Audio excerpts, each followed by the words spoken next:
तो माननीय उप मुख्यमंत्री जी ने बोला कि उसी समय सीमा के अंतर्गत नोटिस देने के बाद नियमानुसार 3 सुनवाई करें और उसके बाद आदेश पारित करें। हमारे अंचल अधिकारी सीओज हड़ताल के बाद वापस लौटे तो ये इच्छा सरकार की हुई कि भाई वो बैठ रहे हैं कि नहीं बैठ रहे हैं अपने कार्यालय में, ये इसकी जानकारी होनी चाहिए यहीं से, मुख्यालय से।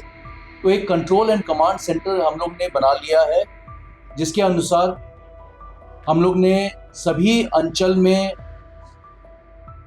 सीसी कैमरा हाई एंड दिया है और उससे हम लोग उनकी गतिविधियों पर ध्यान रख सकते हैं। वो कहाँ हैं, उनके कार्यालय में कोई दलाल तो नहीं आ रहा है, कोई बिचौलिया तो नहीं आ रहा है, उस पर नजर हम लोग यहीं से रख सकें।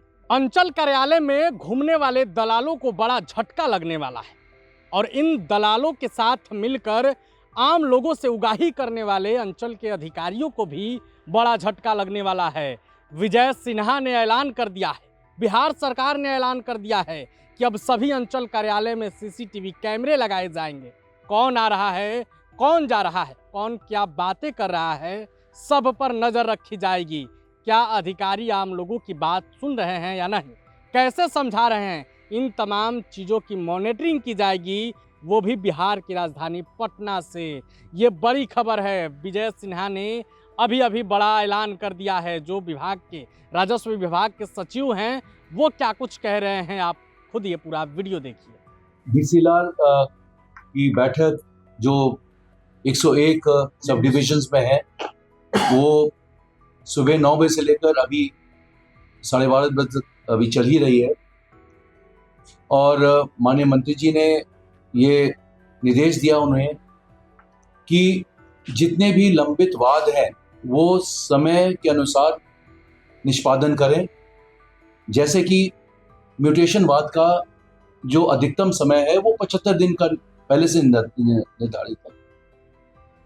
तो माननीय उप मुख्यमंत्री जी ने बोला कि उसी समय सीमा के अंतर्गत नोटिस देने के बाद नियमानुसार 3 सुनवाई करें और उसके बाद आदेश पारित करें, और जिसका दस्तावेज उचित है उसको ही आप उसके संदर्भ में आप आदेश पारित करें, और उसका अगर अपील जाना होगा वो नेक्स्ट स्टेज पर जाएगा, लेकिन आप अपने पर लंबित ना रखें, क्योंकि लंबित रहने से असंतोष पैदा हो रहा है समाज में। दूसरा ये है कि उन्होंने जो शिकायत किया था या कमी अपने न्यायालयों में बनाया था, उस संबंध में माननीय उप मुख्यमंत्री जी के निर्देश पर सभी को 50-50 हजार रुपए दिए गए हैं, ताकि वो अपने न्यायालय को सुदृढ़ करने के लिए वो उसमें व्यय कर सके इसी वित्तीय वर्ष में। सीसीटीवी कैमरा लगाई जी, इस तरह का कैमरा जी। जब हमारे अंचल अधिकारी सीओज हड़ताल के बाद वापस लौटे तो ये इच्छा सरकार की हुई कि भाई वो बैठ रहे हैं कि नहीं बैठ रहे हैं अपने कार्यालय में, ये इसकी जानकारी होनी चाहिए यहीं से, मुख्यालय से।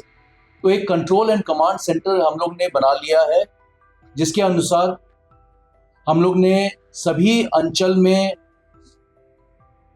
सीसी कैमरा हाई एंड दिया है, जो डीएम्स खरीदकर और लगवाएंगे, जिसका 1/4 से 1 अप्रैल के बाद वो लागू हो जाएगा, और उससे हम लोग उनकी गतिविधियों पर ध्यान रख सकते हैं। वो कहाँ हैं, उनके कार्यालय में कोई दलाल तो नहीं आ रहा है, कोई बिचौलिया तो नहीं आ रहा है, उस पर नजर हम लोग यहीं से रख सकेंगे, और ये निगरानी के लिए भी उनके लिए उचित होगा। और इसका लाभ ये भी मिलेगा कि सोमवार और शुक्रवार को माननीय मुख्यमंत्री जी के निर्देश पर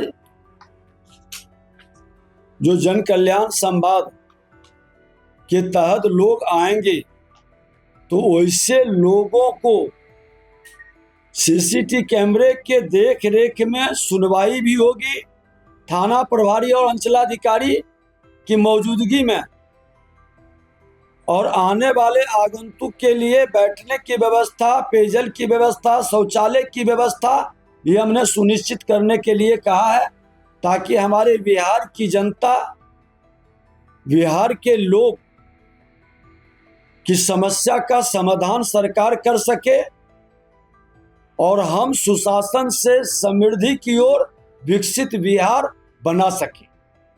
धन्यवाद। प्रभातखबर.com, विश्वास वही, रफ्तार नहीं।